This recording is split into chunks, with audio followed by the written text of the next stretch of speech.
नमस्कार, मी आकाश जाधव. आज आपण इंडिया पोस्टची जी ग्रामीण डाकसेवेची ॲडव्हर्टिजमेंट आलेली आहे त्याबद्दल माहिती घेणार आहोत. ह्याच्या आधीसुद्धा आपण इंडिया पोस्टच्या जितक्या काही रिक्रुटमेंट आलेल्या आहेत त्या सगळ्या कव्हर केलेल्या आहेत.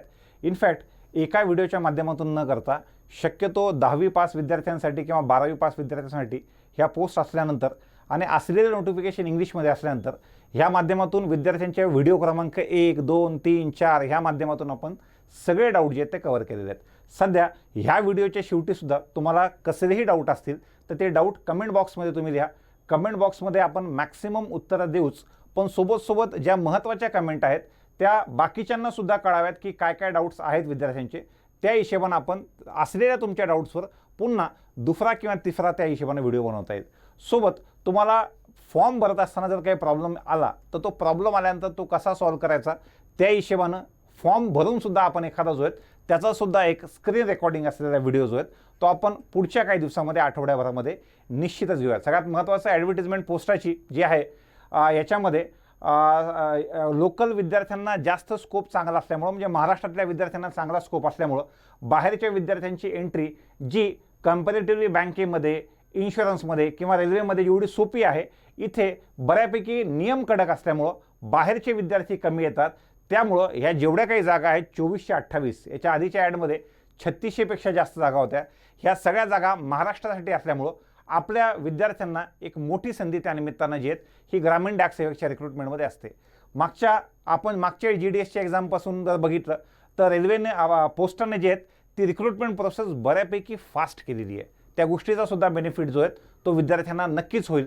ह्याच्या आधी पोस्टाच्या रिक्रुटमेंटला एका रिक्रुटमेंट सायकलला जितका वेळ लागायचा त्यापेक्षा इथे वेळ जो आहे तो कमी लागतोय. त्यानंतर ही जी ॲडव्हर्टिजमेंट आहेत त्याच्यामध्ये नंबर ऑफ पेजेस जास्त आहेत आणि सगळ्यात महत्त्वाचं म्हणजे 10वी पास क्रायटेरिया आहे. त्यामुळं विद्यार्थ्यांना त्यातल्या त्यात ॲडव्हर्टिजमेंट मराठीमध्ये अवेलेबल पाहिजे होती, पण मराठीमध्ये ती PDF अवेलेबल नाही आहे. तर त्यातले बऱ्यापैकी पॉईंट मी नेहमी जशी ॲडव्हर्टिजमेंट सांगतो की त्यातले कमी पॉईंट वाचून दाखवतो आणि तोंडी जास्त सांगतो. सध्या त्यातले पॉईंट वाचून बऱ्यापैकी जितके पॉईंट महत्त्वाचे आहेत ते सगळे पॉईंट आपण कन्वर्ट करूयात आणि मराठीमध्ये मॅक्सिमम पार्ट मी वाचून दाखवेल आणि त्यानंतर मराठीमध्ये विद्यार्थ्यांना जे महत्त्वाचे पॉईंट आहेत ते समजून सांगेल. सगळ्यात महत्त्वाचं म्हणजे फक्त तुम्हाला 10वी पास बेसिसवर ही रिक्रुटमेंट आहेत. त्याच्यानंतर 10वी पास बेसिसवर असल्यामुळं त्याच्यामध्ये तुम्हाला जितके जास्त मार्क असतील तेवढा जास्त फायदा होईल. त्यामुळं असलेले मार्क व्यवस्थित टाकणं हे सुद्धा आवश्यक आहेत. तुम्हाला मार्क आहेत समथिंग 91.789 जे काय असतील आणि तुम्ही टाकत असताना खालीवर टाकलं तर त्याचा फरक जो आहे तो तुमच्या ॲप्लिकेशनवर आणि बाकी सगळ्या गोष्टींवर जो आहे तो पडू शकतो. आपण लगेच चालू करत ॲडव्हर्टिजमेंटला. ॲडव्हर्टिजमेंट स्टार्ट करत असताना आपण IBPS आणि SBIच्या बॅचेसमध्ये इनफॅक्ट संकल्प एज्युकेशन जे आहे ते पहिल्यापासून बँकिंग एक्झाममध्ये आहे. प्रथमचा आपला प्लॅटफॉर्म जो आहे साधारणतः मागच्या 1 वर्षभरापासून आपण विद्यार्थ्यांसाठी खुला केलेला आहे. त्यामध्ये IBPS SBIची एक बॅच जी आहे संपूर्ण ऑनलाईन बॅच ती आपण स्टार्ट केलेली आहे. साधारणतः टीम संकल्प त्या ठिकाणी रिप्रेझेंट करते त्या बॅचला. ह्याच्या आधी आपण बऱ्यापैकी बॅचेस कंटिन्यू केल्यात. सध्या SBIची ॲडव्हर्टिजमेंट आल्यामुळं विद्यार्थ्यांना एक सोबत तो वाला पार्ट जो आहे तो मिळतोय. ह्या बॅचमध्ये आपले सगळे लेक्चर जे ते लाईव्ह होतील. झालेले लाईव्ह लेक्चर नंतर रेकॉर्डेड फॉर्मॅटमध्ये विद्यार्थ्यांना अवेलेबल होतील. बॅच जरी 19 तारखेला चालू झाली असेल पहिले 15 दिवस बॅचमध्ये ॲडिशन सबट्रॅक्शनपासून सगळे बेसिक होतील. झालेले आहेत. इनफॅक्ट बॅच चालू झालेली आहे. त्यामुळं विद्यार्थ्यांना ज्यांना आता किंवा लेट मुलं येत आहेत ॲडमिशनसाठी त्या विद्यार्थ्यांना जास्त टेन्शन घ्यायची गरज नाही, कारण की झालेले सगळे लेक्चर रेकॉर्डेड फॉर्मॅटमध्ये अवेलेबल असतात जे आपण कितीही वेळेस बघू शकतो. तर बॅचचे डिटेल्स आहेत. त्यासाठीचा कॉन्टॅक्ट नंबरसुद्धा बॅचसाठीचा हा 77 एकच मिनिट बॅचसाठीचा कॉन्टॅक्ट नंबर यामध्ये 7722001140 हा साधारणतः या बॅचसाठीचा कॉन्टॅक्ट नंबर आहे. तुम्हाला फॉर्म भरताना काही अडचणी आल्या तर त्याबद्दल सुद्धा मी एक एक्स्ट्रा कॉन्टॅक्ट नंबर शेवटी शेअर केलेला आहे. तर ह्या पद्धतीनं आहेत. तर जे विद्यार्थी बँकेची एक्झामची तयारी करतायत किंवा करू इच्छित आहेत किंवा समोरच्या SBIच्या एक्झामला टार्गेट करतायत तर त्यांच्यासाठी ही बॅच म्हणजे एक चांगली सुवर्ण संधी आहे. चला आपण चालू करूयात आजच्या ॲडव्हर्टिजमेंटसाठी. आजची ॲड आपल्याला पाहताना बघा मी सांगितलेले बऱ्यापैकी पार्ट यातला मी तुम्हाला वाचून दाखवून तो मराठीमध्ये कन्वर्ट करून दाखवणार आहे. हे आहे ग्रामीण डाकसेवकचं त्यांचं सध्याचं सायकल जे ते तिसरा सायकल आहे 2020-21चं. एका रिक्रुटमेंट प्रोसेसला ते एक सायकल म्हणतात. त्या हिशोबानं महाराष्ट्र सरकारसाठी 2428 जागांसाठीची साधारणतः ही ॲडव्हर्टिजमेंट आहे. त्या ॲड ग्रामीण डाकसेवक पोस्टसाठी आहे. ह्या पोस्टसाठी आहेत. जॉब प्रोफाईल जे ते ब्रँच पोस्ट मास्टर अर्थात BPM किंवा असिस्टंट ब्रँच पोस्ट मास्टर, त्याच्या एक पोस्ट खाली ABPM आणि शेवटी आहे डाकसेवक. या 3 पोस्टसाठी आहे. या 3 वेगळ्या वेगळ्या पोस्टसाठी आहेत. तिघांचे सुद्धा नेचर ऑफ ड्युटीज त्यामध्ये दिले की तिघांना काय काय काम असणार आहेत. मुलांचे डाऊट काय असतात की सर हे काम आणि पोस्टमनचं काम याच्यामध्ये फरक काय, 10 लोकांना विचारतील पण वाचणार नाहीत. तर सगळ्यात महत्त्वाचं तुम्ही ज्यावेळेस करतायत त्यांनी एकदम व्यवस्थितपणे दिलेलं आहे, कुणालाच तुम्हाला विचारायची गरज नाही. जसं की ब्रँच पोस्ट मास्टरचं काम काय दिलेलं आहे, managing affairs of branch post office India post payment bank and ensuring uninterrupted counter operation during the prescribed working hour using the hand held devices smartphone laptop supplied by the department. त्यांनी दिलेलं आहे की त्यांना एक post office दिलं असेल, ते सांभाळण्याची जबाबदारी ही ब्रँच पोस्ट मास्टरची असणार आहे. त्याच्यामध्ये सध्याला इंडिया पोस्ट बऱ्यापैकी डिजिटल झालेलं आहे, तर डिजिटल माध्यमं सुद्धा त्यांना हाताळावं लागतील. एक पोस्ट ऑफिस हाताळण्याचं काम जे हे ब्रँच पोस्ट मास्टरवर दिलेले आहेत. त्याच्याशिवाय त्यांना IPPB अर्थात इंडिया पोस्ट पेमेंट बँक, मागच्या सरकारच्या काळामध्ये ह्या ज्या bank India post payment bank आलेली आहे तर त्यांचे सुद्धा ऑपरेशन जे ते त्यांना सोबत पाहिजेत. त्याच्यानंतर काय काय आहे, काय काय काम आहे एकदम डिटेलमध्ये खाली दिलेलं आहे. तर त्यामुळे एकमेकांना विचारू नका किंवा कुणाला कॉल करून विचारण्यापेक्षा हे महत्त्वाचं आहे की खूप लोकांना इंडिया पोस्ट म्हणलं की एकच पोस्ट दिसते पोस्टमनची, त्याच्याशिवाय भरपूर पोस्ट आहेत. तर दुसरी आहे assistant branch post master. The job profile of ABPM will include all functions of sale of a stamp विकणे, स्टेशनरी जी इंडिया पोस्टची आहे, conveyance and delivery of a mail at door step deposits, payment, other transaction under IPPB. म्हणजे आता त्यांनी काय केलं, पोस्टाचं काम आणि इंडिया पोस्ट पेमेंट बँकेचं काम हे दोन्ही कामं तुम्हाला करावं लागतील या हिशोबानं सांगितलेलं आहे. Assisting branch post master in counter duties using पुन्हा हे सगळं काम त्यांना हँडहेल्ड डिव्हायसेस किंवा स्मार्टफोन हे जे काही तुम्हाला डिपार्टमेंट देईल त्या माध्यमातून कंप्लीट करून घ्यायचं आहे. आणि तिसरं आहे डाक सेवकचं काम. तर डाक सेवकचं जे काम आहे पुन्हा तेच की stamp sale, stationery conveyance, delivery of a mail and any other duties assigned by post master किंवा सब पोस्ट मास्टर. तर पोस्ट मास्टर किंवा सब पोस्ट मास्टरनं ज्या काही ड्युटीज असाइन केलेल्या असतील ते सगळं काम डाक सेवकला जे ते करायचं आहे. बाकी ह्यांच्या ज्या वेकन्सीज असतात त्या एकूण 2428 आहेत. तर 2428 नाहीत, त्याच्यामध्ये कुठं कुठं किती वेकन्सीज किती जागा वेकंट आहेत हा सगळा आकडा दिलेला असतो. जिल्ह्यावाईज तो आकडा दिलेला असतो.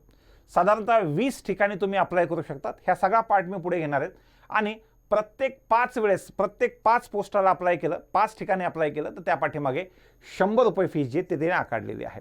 तर साधारणतः 20 पोस्टसाठी अप्लाय करायचं असेल तर 100 गुणिले 4 400 रुपये ती फीस असणार आहे. तर बघा बरं, हे मी सांगत असताना बोलत असताना कारण की आता पुढे मी सुद्धा एक फॉर्म भरून बघेल, याच्यामध्ये जर माझ्या सांगण्यात काही खालीवर असेल तर यानंतरची व्हिडिओ नंबर 2, व्हिडिओ नंबर 3 यामध्ये मी तो पार्ट करेक्ट करून घेईल. ठीक, आता पुढे त्यानंतर त्यांचं टाईम कंटिन्युटी अलाउन्सेस जे आहेत ते BPMची जी आहे 12,000 4 तासाच्या कामासाठी आणि 5 तासाच्या कामासाठी 14,500. ABPM आणि डाक सेवकसाठी 4 तासाच्या कामाला 10,000 आणि 5 तासाच्या कामाला 12,000 अशा पद्धतीने त्यांनी वेतन जे आहे ते ठेवलेलं आहे. आता खूप लोकांना हे कमी वाटतं, पण सध्या ज्या पद्धतीची परिस्थिती आहे की खूप लोकांना आपल्या पायावर उभं राहायचं आहे आणि ते पायावर उभं राहून आपापल्या पुढच्या येणाऱ्या परीक्षांची तयारी करायची आहे. तर मला असं वाटतं की अशा विद्यार्थ्यांसाठी चांगली संधी आहे. त्यातल्या त्यात ग्रामीण भागांमध्ये पोस्टिंग असल्यामुळं मला असं वाटतं की तुमच्या एकट्याचं हे एवढ्या पगारामध्ये ग्रामीण भागातली पोस्टिंग असल्यामुळं हे भागून जाईल आणि ते भागल्यानंतर आपल्याला आपापल्या परीक्षेच्या तयारीला अभ्यासाला वेळ मिळेल.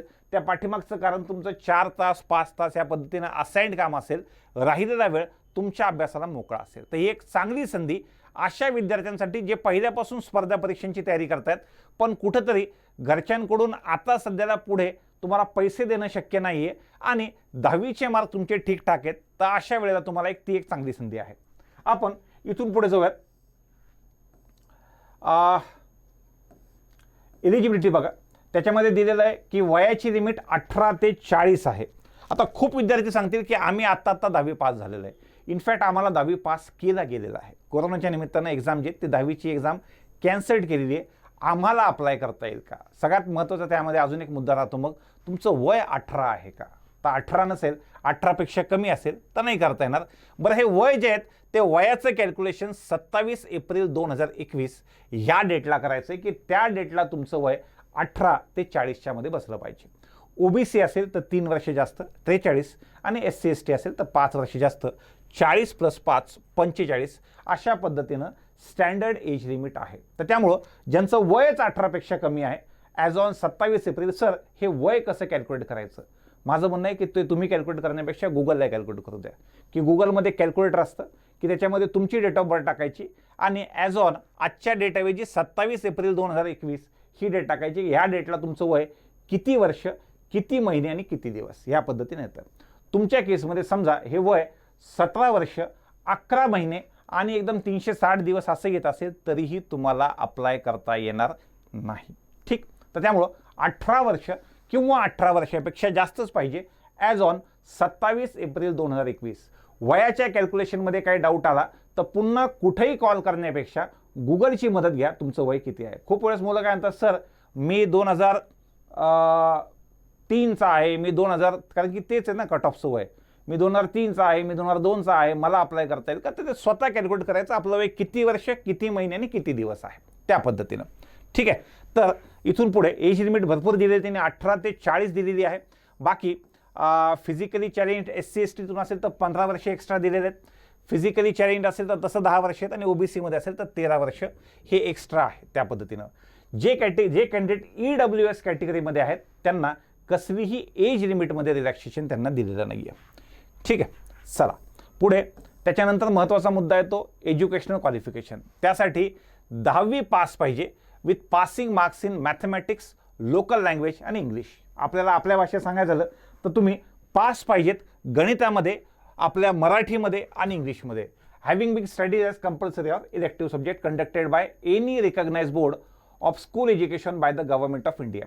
सगळ्यात महत्त्वाचं, फॉर्म भरताना हे सगळी माहिती व्यवस्थित टाका, कारण की आतापर्यंत बाकी ज्या परीक्षा होतात, जसं की बँकेची परीक्षा होते, ही परीक्षा त्याच्यामध्ये मार्क खालीवर टाकले तरी पण तेवढा फरक पडत नाही का?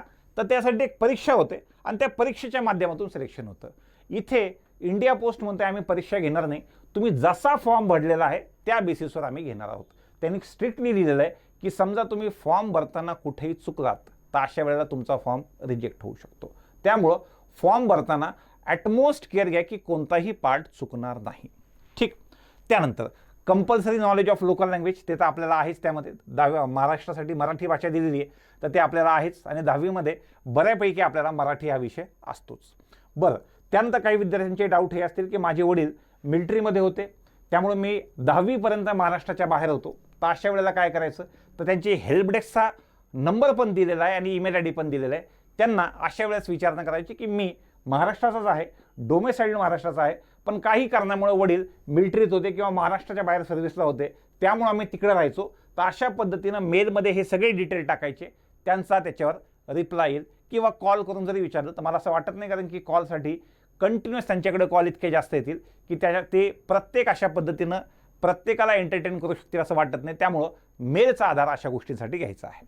ठीक आहे, त्याच्यानंतर compulsory knowledge of local language मी सांगितलं. तिथून पुढे बघा कोणकोणत्या सर्कलमध्ये आहेत. Name of a circle and official language, लँग्वेजची यादी दिलेली आहे. त्यामध्ये आपण महाराष्ट्रासाठी बघूयात. महाराष्ट्र आणि गोवासाठी, महाराष्ट्रासाठी मराठी आणि गोव्यासाठी कोंकणी किंवा मराठी अशा पद्धतीनं भाषेचे पर्याय जे ते त्यांनी दिलेले आहेत. पुढे त्यातला महत्त्वाचे मुद्दे मी केले. Basic computer training, the candidate for all the approved categories of GDS referred to above will be required to furnish basic computer training course certificate of at least 60 days of duration from any computer training institute run by central government, state government, universities, board, private institution आणि organisation. Private इन्स्टिट्यूशनचं पण झालं. तर अशा वेळेला सोप्या भाषेत सांगायचं तर तुमचं MSc-IT झालं असेल तर तुम्ही तो MSc-IT सर्टिफिकेट जोडू शकता. काही जण म्हणतील की माझं MSc-IT झालेलं नाही आहे पण मला 10वी 12वी ग्रॅज्युएशनपर्यंत कम्प्युटरचा सब्जेक्ट होता, 10वीत होता, 12वीत होता किंवा ग्रॅज्युएशनला होता. माझं म्हणणं आहे की ते सुद्धा तुमचं कम्प्युटर ट्रेनिंगच्या कोर्समध्ये येऊन जातं, तर तुम्ही तेही सर्टिफिकेट जोडू शकतात. MSc-IT असेल तर चांगलंच आहे, MSc-IT नसेल तर ग्रॅज्युएशनचं ते सर्टिफिकेट ज्या सर्टिफिकेटमध्ये कम्प्युटरच्या विषयाचा उल्लेख आहे ते सुद्धा सर्टिफिकेट तुम्ही जोडू शकतात. बाकी त्याच्यामध्ये कोर्स ड्युरेशन जे ते बघून घ्या MSc-ITचं किती असतं आणि समजा कॉलेजचे तुम्ही विषय टाकतायत तर त्या ठिकाणी 6 महिन्याचा तो सब्जेक्ट असतो, सेमिस्टर वाईज पकडली की तुम्ही त्या केसमध्ये 180 डेज किंवा 150 डेज या हिशोबाने टाकू शकता. तो तसाही 60 दिवसापेक्षा जास्त आहे. ठीक आहे. पुढे बघा, रेसिडेन्सबद्दलची कंडिशन आहे. आणि हे सगळे पार्ट तुम्हाला फॉर्म भरता येणार आहेत. आणि हा काही शेवटचा व्हिडिओ नाही आहे. याच्यामध्ये तुम्हाला जे डाऊट आले फॉर्म भरत असताना ते सगळे डाऊट कमेंट बॉक्समध्ये लिहा, सो दॅट आपल्याला पुढच्या व्हिडिओमध्ये हे सगळे तुमचे डाऊट जे आहेत ते क्लिअर करता येतील. बघा, the condition of residence shall apply as stipulated in rule 3 आहे, त्यांनी दिलेलं आहे काहीतरी. तर या पद्धतीने त्यांनी त्याबद्दल बऱ्यापैकी माहिती जी आहेत हे दिलेली आहे. बघा पुढे, आय थिंक पोस्ट ऑफिसबद्दलची माहिती असावी. नॉलेज ऑफ सायकलिंग, की सायकल येत असावी. आता याचा अर्थ खूप लोक असं पकडतील की आम्हाला लगेचच्या लगेच पोस्ट मास्टरचं काम दिलं जाईल का, तर त्यांनी दिलंय knowledge of cycling is a pre requisite condition for all the GDS post. In case of a candidate having knowledge of riding scooter or motorcycle, की स्कूटर किंवा मोटरसायकल जर येत असेल तर ते असं कन्सिडर करण्यात येईल की सायकल येते म्हणून. ठीक आहे. त्यानंतर त्यांचं सोबत त्यांनी तोही मुद्दा दिलाय की खूप लोकांना आमची जी पगार आहे ती कमी वाटत असेल, ती कमी जर वाटत असेल तर अशा वेळेला त्यांनी आपले त्याच्याशिवाय अजून जगण्यासाठी बाकी जे काही साधनं आहे त्याची तरतूद त्यांनी स्वतःहून करावी. ॲडिक्वेट मीन्स ऑफ लाईव्हलीहूड जे त्याबद्दल दिलेलं आहे त्याने, ह्याच्यामध्ये बाकी सुद्धा सोर्सेस जे ते तुमचे तयार ठेवा या हिशोबाने त्यांनी सांगितलेलं आहे. त्यानंतर फर्निशिंग ऑफ सिक्युरिटी हा महत्त्वाचा मुद्दा आहे. On engagement at GDS the person so engage shall be required to furnish security in such a manner as may be prescribed from time to time. The existing security amount in case of a branch postmaster and other approved GDS is ABPM and डाक सेवक is 1 lakh. या पद्धतीने त्यांनी दिलेलं आहे की सध्याचं काही नाही म्हणे. त्यांचं म्हणणं आहे की सध्या सेक्युरिटी की तुम्ही आम्हाला सोडून जाणार नाहीयेत ह्याच्यासाठीची जी सेक्युरिटी आहे पहिल्यांदा काही नाही. त्यांचं म्हणणं आहे की जुनं आम्ही साधारणतः 1 लाखाची अमाऊंट नाही दिलेली आहे त्यांनी, की एखाद्यास बॉन्ड करून घेत असतील, अमाऊंट करून घेत असतील. हा सुद्धा महत्त्वाचा मुद्दा आहे की सर ते अमाऊंट घेतात का बॉन्ड घेतात.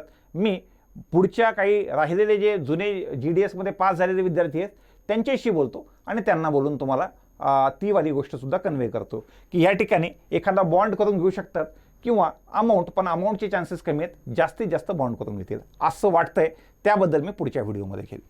पुढे, accommodation for locating branch post office हा नंतरचा मुद्दा झाला की तुमचं सिलेक्शन झाल्यानंतरचं कसं असेल, कोणकोणत्या पद्धतीनं असेल त्या पद्धतीनं. त्याच्यानंतर fulfilment of other terms and condition हा वाला पार्ट तुम्ही सुद्धा वाचायचा आहे बरं का. काही छोटा मोठा पार्ट राहिला असेल, मी वाचून घेतलेला आहे, त्यातले महत्त्वाचे मुद्दे मी सोबत घेतले आहेत. त्याच्यानंतर सगळ्यात महत्त्वाचा पार्ट येतो production of SC, ST, OBC, disability आणि इकॉनॉमिकली वीकर सेक्शन. एक लक्षात घ्या, SC, ST सर्टिफिकेट विद्यार्थ्यांकडे जे असेल ह्या SC, ST सर्टिफिकेट जे तुमचा रेग्युलर फॉर्मॅट आहे त्यामध्ये जुनं जरी असेल तरी पण चालतं, कारण की सेंट्रलमध्ये तुम्हाला व्हॅलिडिटी लागत नाही, एक फक्त तुम्हाला सर्टिफिकेट लागतं. SC, ST कॅन्डिडेटला तेवढा प्रॉब्लेम नाही आहे.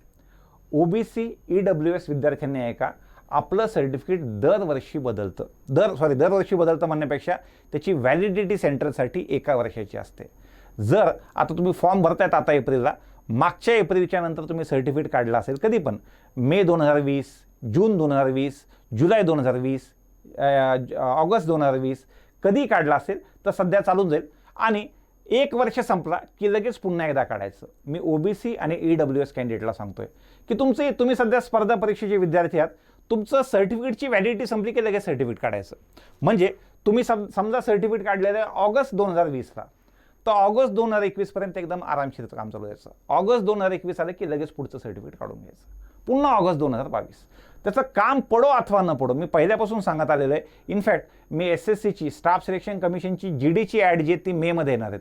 विद्यार्थ्यांना खूप आधीपासून सांगतो की OBC आणि EWS कॅन्डिडेटनं आपलं सर्टिफिकेट पहिल्यापासून तयार ठेवायचं. हे सर्टिफिकेट सेंट्रल गव्हर्नमेंटच्या फॉर्मॅटमधलं पाहिजे.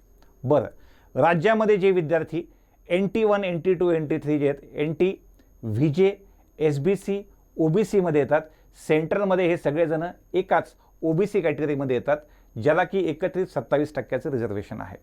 आता ह्या विद्यार्थ्यांना त्यामुळं फक्त एकच सर्टिफिकेट लागतं, COBC, सेंट्रल OBC हे सर्टिफिकेट लागतं. हे सर्टिफिकेट आज 27 तारखेला EWS सर्टिफिकेट कसं असावं आणि OBC सर्टिफिकेट कसं असावं याचा फॉर्मॅट 27 एप्रिलला टेलिग्राम चॅनल ABD संकल्प याच्यावर आपण टाकलेला आहे. टेलिग्राम चॅनल ABD संकल्पवर टाकलेला आहे. मी वाटल्यास इकडे तुम्हाला ते लिहूनही दाखवतो की टेलिग्राम चॅनल याच्यावर बघायचं की तुमचा ABD संकल्पवर मी टाकलेला आहे, ते एकदा फक्त बघून घ्या. त्यावर जो फॉर्मॅट आहे 27 एप्रिलला मी ते टाकलेला आहे. ठीक आहे, पुढे या. पुढे ॲड आपण पुढे बघूयात त्याला आता काय काय आहे त्यामध्ये. तर त्यामुळं OBC आणि EWS कॅन्डिडेटनी सेंट्रलच्या फॉर्मॅटमधलं सर्टिफिकेट घ्यायचं. SC STचं सेंट्रल आणि स्टेटचा बऱ्यापैकी सगळ्या कॅटेगरीचा फॉर्मॅट हा सारखाच असतो. फक्त OBC आणि EWSच्या सर्टिफिकेटची मर्यादा 1 वर्षाची असते. दर 1 वर्षाला ते अपडेट करून घ्यावं लागतं. त्यामुळं लवकरात लवकर आपापलं COBC सर्टिफिकेट तयार ठेवायचं आहे. तुमचं सर्टिफिकेट मे 2020च्या नंतरचं असेल तर चालून जातं. मे नंतर तुमच्या जी काही इश्यू डेट आहे, मी इश्यू डेटबद्दल बोलतोय, 1 वर्ष ते चालतं पुढच्या. ठीक आहे, आता काही लोकांनी काढलंच नसेल तर लवकरात लवकर आता तरी काढून घ्या. 1 महिना आहे फॉर्म भरण्यासाठी. मला वाटतं 26 मे ॲप्लिकेशनची लास्ट डेट आहे, तेव्हापर्यंत तुमचं सर्टिफिकेट सहज निघेल. आपण अजून पुढे जाऊयात. बघा, मी सर्टिफिकेटबद्दल सांगितलं होतं. सर्टिफिकेट मी पुन्हा सांगतोय. OBC आणि EWSचं सेंट्रल फॉर्मॅटमधलं सर्टिफिकेट लागेल. डिसेबल विद्यार्थ्यांचा जो त्यांनी पाठीमागं ॲनेक्शर दिलेलं आहे त्याच्यामध्ये सर्टिफिकेटचा टाईप दिलेला आहे ते बघून घ्या. आणि SC ST विद्यार्थ्यांनी जे त्यांचं सर्टिफिकेट हे बऱ्यापैकी स्टेट आणि सेंटरचं सायनिंग ऑथॉरिटी सेम असल्यामुळं त्यांचा जास्त प्रॉब्लेम येत नाही. ठीक, आपण पुढे जाऊयात. एक्झामसाठी फी जी आहेत ती 5 पोस्टसाठी अनरिझर्व्ड OBC EWS मेलसाठी 100 रुपये आहे. की जर तुम्ही 20 पोस्टला अप्लाय करू शकतात. त्याच्यानंतर कोणत्याही फिमेल कॅन्डिडेटसाठी आणि SC ST मुलं आणि फिजिकली चॅलेंज्ड मुलं यांच्यासाठी फीस नाही. बघा, दर 5 ऑप्शनसाठी तुम्ही जे 5 ऑप्शन्स टाकणार आहेत, 20 ऑप्शन्स टाकू शकतात. दर 5 ऑप्शनसाठी अनरिझर्व्ड OBC EWS मेल यांच्यासाठी फीस असेल. पण all type of female candidate, त्याच्यानंतर trans woman, SC ST candidate, मुलांमधले SC ST कॅन्डिडेट आणि फिजिकली चॅलेंज कॅन्डिडेट यांच्यासाठी फीस नाही आहे. ओपनसाठी ती फीस 5 पोस्टला 100 रुपये, तर 20 पोस्टसाठी 100 100 100 100 400 रुपये होईल. ठीक आहे, पुढे या. बरं, त्यासाठी फॉर्म जो आहे तो एकच भरायचा आहे. तुम्हाला असं वाटेल की 4 फॉर्म भरायचे आहेत. फॉर्म एकच भरायचा आहे. ऑनलाईन फॉर्म एकच फॉर्म भरायचा आहे.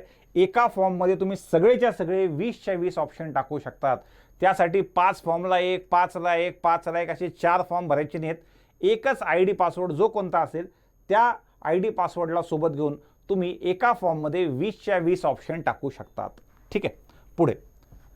Options for applying on GDS post. A candidate can apply for maximum 20 post. मी आता सांगितलं all over India per cycle of online engagement. आता त्या ठिकाणी अप्लाय करताना तुम्हाला वेगवेगळ्या राज्याचे किंवा वेगवेगळ्या जिल्ह्याचे, की मला औरंगाबादमध्ये OBCला ह्या गावात जागा आहे मी तिथे घेईल, जालन्यामध्ये मला ह्या गावात इथे जागा आहे मी तिथे घेऊन टाकेल, अशा पद्धतीने तुम्ही निवडू शकतात त्या ठिकाणी की 20 ऑप्शन्स तुम्हाला निवडायचे आहेत.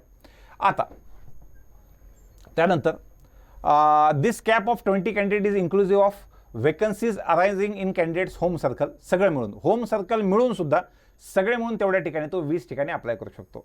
If a candidate opt for 5 post with preference post 1, 2, 3, 4, 5. आता कसं की एखादा कॅन्डिडेटचे मार्क खूप चांगले आहेत, 98% मार्क आहेत समजा. आता त्यांना 5 ठिकाणी सांगितलं तर बिचाराला 5च्या 5 मिळणार आहेत जर खूप जास्त मार्क असतील तर.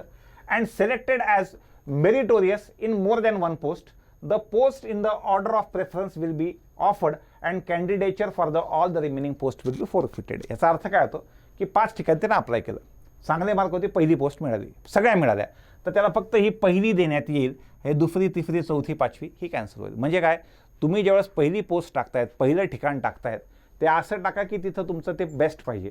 नाही तर जे आवडीचं ठिकाण होते ते खाली टाकलं तर वरची पोस्ट मिळेल तर खालचे सगळे काहीच मिळत नाहीत. तर असं व्हायला नको.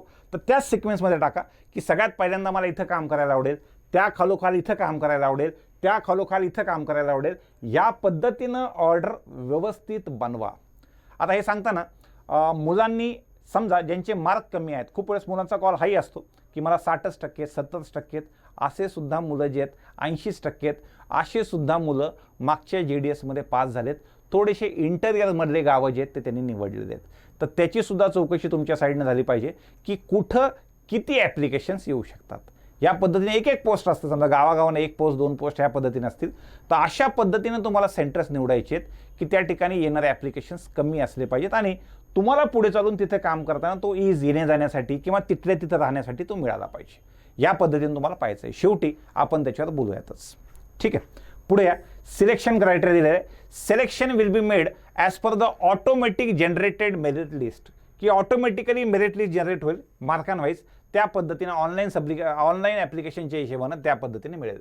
No weightage will be given. काही जण म्हणतील की माझं 12वी झालेलं आहे म्हणून मला घ्या, माझं ग्रॅज्युएशन झालेलं म्हणून घ्या. घेतील ते, पण त्याला काय असं वेगळे वेटेज नसेल. ज्याचे 10वीचे मार्क जास्त त्याचं सिलेक्शन या पद्धतीने सांगितलेलं आहे.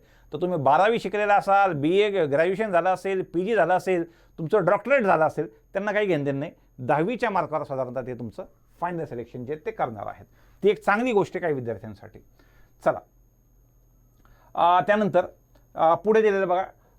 Only marks obtain in 10th standard of approved board aggregated to percentage to the accuracy of 4 decibel will be the criteria for finalising the selection. म्हणजे तुमचे मार्क 69.4896 ते 4 डेसिमलपर्यंत जे ते मार्क पाहतील आणि त्या पद्धतीनं फायनल सिलेक्शन जे ते करतील. त्यानंतर पुढचा मुद्दा आहे. Candidate having both marks and grades in the mark list have to apply with marks only. ज्यांच्याकडे मार्क आणि ग्रेड दोन्हीसुद्धा सिस्टम आहेत त्यांनी ग्रेडचा वापर न करता मार्कांचा वापर करायचा आहे. ठीक आहे, पुढे आता काही लोक म्हणतील की बेस्ट ऑफ 5 म्हणतील. हे बघा, सेंट्रल गव्हर्नमेंटच्या जागा आहेत तिथं बेस्ट ऑफ 5 वर्क करत नाही. खूप महत्त्वाचा मुद्दा आहे. मागच्या पोस्टला मला खूप जास्त वेळ लागला होता ते सांगायला तुम्हाला, तर या ठिकाणी मी तो मुद्दा लिहून ठेवतो बेस्ट ऑफ 5चा. खूप महत्त्वाचे मुद्दे आपल्याला डिस्कस करायचे आहेत बेस्ट ऑफ 5चा. सर टक्के आम्ही किती टाकावेत, कारण की आमच्या याच्यामध्ये वेगळे टक्के दिसत आहेत आणि येत आहेत वेगळे. इथं बेस्ट ऑफ 5 चालत नाही. सेंटरच्या आहेत जेवढ्या जागा आहेत त्या हिशोबानं ऑटोमॅटिकली तुमचे मार्क कॅल्क्युलेट होतील आणि ऑटोमॅटिकली टक्के पण कॅल्क्युलेट होतील या हिशोबानं. तर टक्के जे आहेत जे बेस्ट ऑफ 5च्या हिशोबाने आलेले आहेत ते नाही, तर जे 6 विषयाच्या हिशोबानं ॲक्च्युअल टक्के आहेत ते ॲक्च्युअल टक्के दिसले पाहिजे. ठीक आहे, 6 विषयाच्या हिशोबानं जे काय असतील, जेवढे काही विषय असतील त्या पद्धतीनं. चला आपण पुढे जाऊयात. In case the candidate get the same marks the merit order would be taken as date of birth higher age as a merit. म्हणजे 2 कॅन्डिडेट आहेत, दोघांनी अप्लाय केले, दोघांचे मार्क्स सेम आले. जर दोघांचे मार्क्स सेम आले तर ज्याचं वय जास्त अशा 2पैकी एका कॅन्डिडेटची निवड त्या ठिकाणी ते करणार आहेत. ठीक आहे, चला पुढे चला. पुढचा मुद्दा. A candidate can apply for a maximum of 20 posts as per the cycle of online engagement. This inter alia means that the prospective candidate can apply for 20 posts on a single application spread across one or all circle. त्यामुळं एकच form भरा आणि व्यवस्थित भरा, त्यात कसलीही चूक होऊ देऊ नका. ठीक. If a candidate apply for 5 posts with preference post 1, 2, 3, हा वाला पॉईंट रिपीट झालेला आहे त्यांच्याकडूनच. त्यामध्ये application submitted incomplete incorrect data will also be rejected from the consideration. की चुकीची माहिती भरली असेल तर ती ॲक्सेप्ट होणार नाही, असे फॉर्म रिजेक्ट होऊन जातील. ठीक आहे, त्यामुळे सगळी माहिती व्यवस्थित त्याच्यामध्ये भरा. एकदम इंटरनेट कॅफेवाल्यावर डिपेंड राहून फॉर्म भरू नका. ॲप्लिकेशनची प्रोसेस पूर्ण दिलेली आहे. Only 1 registration is to be made for 1 candidate. एकासाठी एकच रजिस्ट्रेशन पाहिजे. हा हाऊ टू अप्लायवाला पार्ट नीट तुम्ही लोकांनी वाचून काढायचा आहे. ठीक आहे, त्यासाठीचा व्हिडिओ आपण बनवूच, पण प्रत्येकाने हे काम स्वतःसाठी करायचं आहे.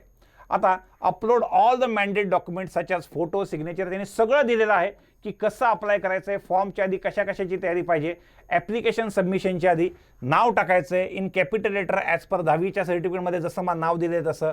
फादर नेम आलं पाहिजे, मोबाईल नंबर आला पाहिजे, date of birth, gender, community म्हणजे SC, ST, OBC, EWS, open.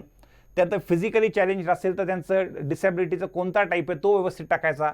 10वीचे mark टाकायचे, 10वीचं बोर्ड टाकायचं, कोणत्या वर्षी 10वी पास झाले ते टाकायचं, 10वीचा सर्टिफिकेट नंबर किंवा रोल नंबर जे आहेत दोघांपैकी एक रोल नंबर आपल्याला माहिती असतो त्या पद्धतीने ते टाकायचं आहे. तर ह्या पद्धतीने ही सगळी माहिती व्यवस्थित टाकायची आहे. Only 1 registration is allowed for 1 candidate. पुन्हा त्यांच्याकडून डबल 30 माहिती येते. फी पेमेंट जी आहे ती सुद्धा तुम्हाला ऑनलाईनच करायची आहे. तर कुठे ऑफलाईन फॉर्म कुठं पोस्टन पाठवायचं नाही, ऑनलाईन करायची आहेत. ऑनलाईन फॉर्म कसा अप्लाय करायचा त्याची लिंक जी आहे ती खाली मी डिस्क्रिप्शनमध्ये दिलेली आहे, ती तुम्ही व्हिडिओ झाल्यानंतर बघून घ्यायचं आहे. ठीक आहे, त्यानंतर पुढे फिमेल कॅन्डिडेटला सगळ्यांना फीस नाही आहे आणि फिजिकली चॅलेंज कॅटेगरीला पण नाही आहे. हा वाला मुद्दा पुन्हा एकदा रिपीट आला आहे. बरं भाई बघा, 10वीचं सर्टिफिकेट किंवा 10वीचा मार्क मिळून तुम्ही जे करतायत ते JPG फॉर्मॅटमध्ये 200 KBच्या आत पाहिजे. ठीक आहे, त्याच्यानंतर त्यांनी एकेकाचं दिलेलं आहे की कशा फॉर्मॅटमध्ये पाहिजे आणि किती KBच्या आत पाहिजे. त्या पद्धतीने पहिल्यांदा व्यवस्थित स्कॅनिंग जे ते तुम्हाला करून घ्यायचं आहे. प्रत्येक याचं त्यांनी दिलेलं आहे. कम्प्युटर सर्टिफिकेट म्हणजे समजा MSCITचं असेल तर ते सुद्धा 200 KBच्या आत व्यवस्थित JPG फॉर्मॅटमध्ये तुम्हाला स्कॅन करायचं आहे. कम्युनिटी सर्टिफिकेट म्हणजे तुमचं कास्ट सर्टिफिकेट तो सुद्धा पार्ट त्याने दिलेला आहे आणि तो सेंट्रल गव्हर्नमेंट सेंट्रलच्याच फॉर्मॅटमध्ये पाहिजे. हे बघा, should be in the form of central government approved criminal certificate आणि AWS. हा फॉर्मॅट 27 एप्रिलला मी ABD संकल्पवर टाकलेला आहे. ठीक आहे. त्यात फोटो टाकायचे 50 KBच्या आत, सिग्नेचर टाकायची 20 KBच्या आत, या पद्धतीनं आहे. त्यानंतर सर्टिफिकेट ऑफ डिसेबिलिटी, डिसेबल असेल तर 200 KBच्या आत, जर ट्रान्सजेंडर असेल तर 200 KBच्या आत, ह्या पद्धतीनं टाकायचं आहे. त्यांचा नंबर सुद्धा दिलेला आहे. हेल्पलाईन नंबर मी वाचून दाखवतो. 02222626214 ह्या पद्धतीने नंबर आहे. आणि ईमेल ID दिलेला आहे gdsrectt.mah@gmail.com. ही मेल ID आहेत. जास्त करून काम मला असं वाटतं की हेल्पलाईनवर तुमचं काम होणार नाही आणि तेवढी व्यवस्थित माहिती मिळणार नाही. त्यापेक्षा ईमेलचा सहारा घ्या तुम्हाला कसलाही डाऊट असेल तर. ठीक, ह्या पद्धतीनं आहे. त्यानंतर ॲनेक्शर त्यांनी दिले की कुठं कुठं किती किती जागा. औरंगाबादपासून दिले की बघा, डिव्हिजन औरंगाबादमध्ये HO name Aurangabad, SO name आहे अंधारी, अंधारीमध्ये बोधेगाव, त्याच्यामध्ये पोस्ट आहे GDS BPMची. आता ही पोस्ट आहे OBC साठी. खूप वेळेस OBC candidate, SC candidate, ST candidate आणि त्या EWS कॅन्डिडेट यांना असं वाटेल की आपण दोन्हीकडे एलिजिबल आहेत. आपण OBCमध्ये पण आहेत आणि आपण जनरलमध्ये पण आहेत. पण अशा केसमध्ये ज्यावेळेस तुम्ही कॅटेगरी OBC निवडतायत तुम्हाला OBC मधलेच सगळे ऑप्शन द्यायचे आहेत आणि ज्यावेळेस तुम्ही कॅटेगरी EWS निवडतात EWSचे सगळे ऑप्शन निवडायचे आहेत. SC निवडतायत SCचे सगळे निवडायचे आहेत, ST निवडतायत STचेच निवडायचे आहेत. बरं, काही कॅन्डिडेट जे आहेत ते स्पेसिफिकली EWS ते म्हणतील की आमच्यापेक्षा जास्त जागा जनरलला आहेत तर आम्ही जनरलमधून फॉर्म भरावा का? नाही, तुम्ही लोकांनी EWSमध्ये चांगलं बेनिफिट जर रिझर्वेशनचं मिळतं आहे तर ते का नाही घ्यायचं? फक्त सर्टिफिकेट तुम्हाला प्रोड्यूस करायचं आहे. त्या बेसिसवर तुम्हाला कमी मार्कामध्ये सिलेक्शन मिळेल. म्हणून जर तुम्ही OBC असाल तर OBCतूनच फॉर्म भरा, EWS असाल तर EWSमधूनच भरा, SC असाल तर SCतूनच भरा, ST असाल तर STतूनच भरा, जनरलमध्ये असाल तर जनरलमधूनच फॉर्म भरायचा आहे. या पद्धतीनं प्रत्येक ठिकाणचं त्याने दिलेलं आहे. बघा, प्रत्येक ठिकाणचं दिलेलं आहे. महत्त्वाच्या तारखा दिलेल्या आहेत. 27 एप्रिलला त्याची रजिस्ट्रेशन आणि फी सबमिशन चालू होईल. 26 मे ॲप्लिकेशनची लास्ट डेट आहे. फक्त शेवटी अप्लाय करू नका, वेबसाईट चालत नाही. आज माहिती घेतली, पुढच्या 2-3 दिवसामध्ये आपण बाकीचे व्हिडिओ टाकले. पुढच्या 8 दिवसात 5 मे किंवा 10 मेपर्यंत तुम्ही अप्लाय करून मोकळं झाले पाहिजे. ठीक आहे, या पद्धतीने चालायचं आहे. या हिशोबानं तुम्ही व्यवस्थित, बरं हे औरंगाबादमधले आहेत बरं का, हे औरंगाबादमधले आहेत. औरंगाबाद नंतर नंतर मला असं वाटतं बीड असेल, बीड. हा औरंगाबादच्या नंतर याच्यामध्ये औरंगाबादच आहे. अजून एक प्रत्येक गावातल्या त्यानंतर बीड दिलेला आहे. या प्रत्येक ठिकाणचं तुम्ही व्यवस्थित आपापल्या जिल्ह्याचं ॲनालिसिस करा. आपल्या जिल्ह्यात जागा नसतील तर शेजारच्या जिल्ह्यात कुठं जवळ आहेत.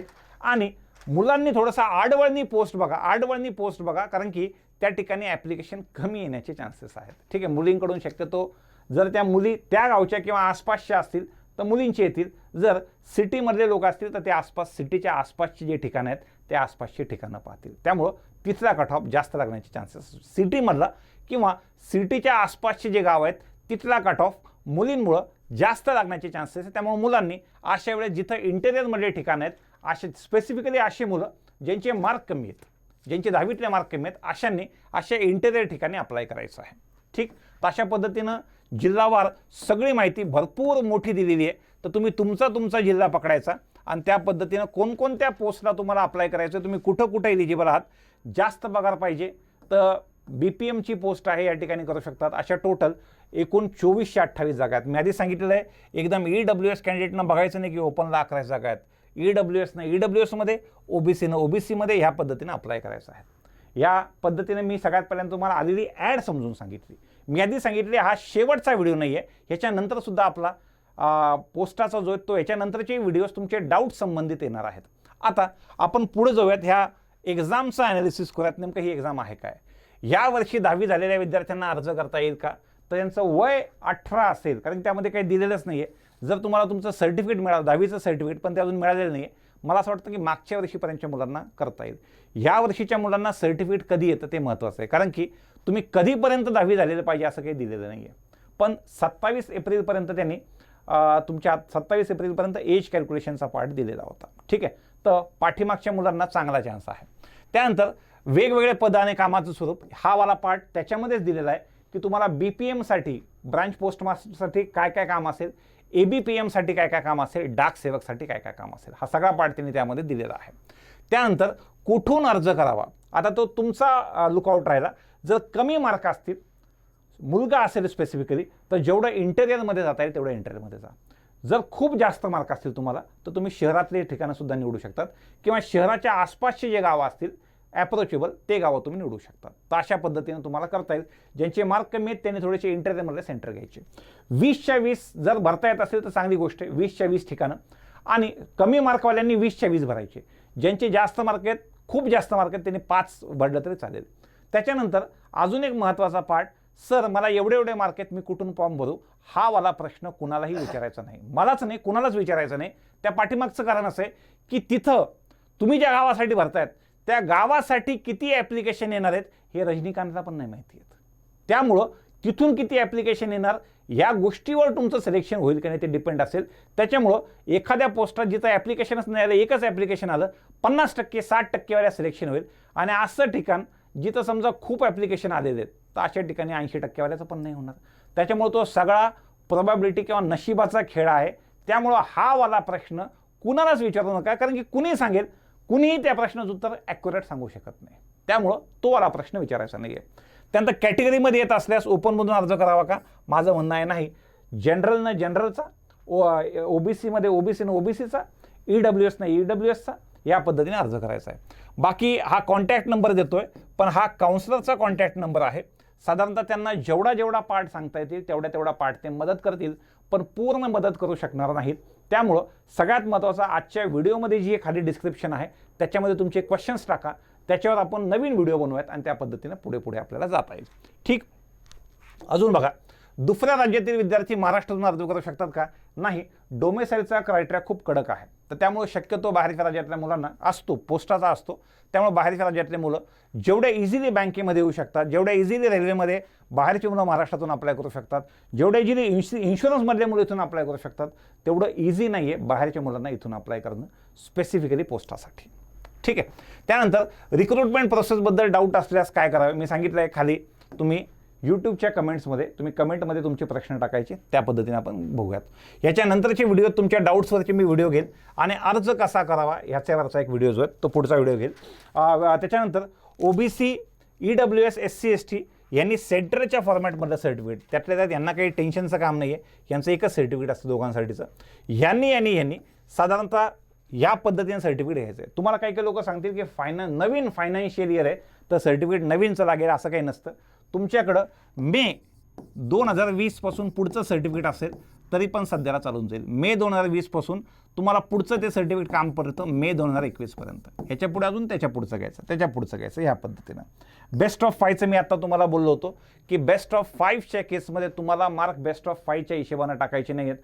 ओव्हरऑल सगळ्या जेवढे विषय असतील सगळ्या विषयांचे मार्क टाकायचे आहेत. त्याच्यामुळं आपल्या मार्कशीटवर जरी बेस्ट ऑफ 5च्या हिशोबानं टक्के दिले असतील तिकडचे पर्सेंटेज वेगळे येऊ शकतात अशा केसमध्ये. तर या पद्धतीनं आजच्या व्हिडिओमध्ये आपण बऱ्यापैकी प्रिलिमिनरी माहिती घेतली या ओव्हरऑल एक्झाम प्रोसेसबद्दल. मला असं वाटतं की आजच नाही तर मागच्या 1.5-2 वर्षापासून सगळ्यात अप टू डेट आणि व्यवस्थित इन्फॉर्मेशन मराठीमध्ये या पोस्टबद्दल आपण ह्याच्या आधीच्याही GDSची पोस्ट असेल किंवा याच्या आधी तुम्हाला इंडिया पोस्टच्या बाकीच्या जागा निघाल्या होत्या त्या पद्धतीनं प्रत्येकाचे वेळेवर आणि व्यवस्थित अपडेट ह्याआधी आपण दिलेले आहेत आणि याच्यानंतर आपण देऊ.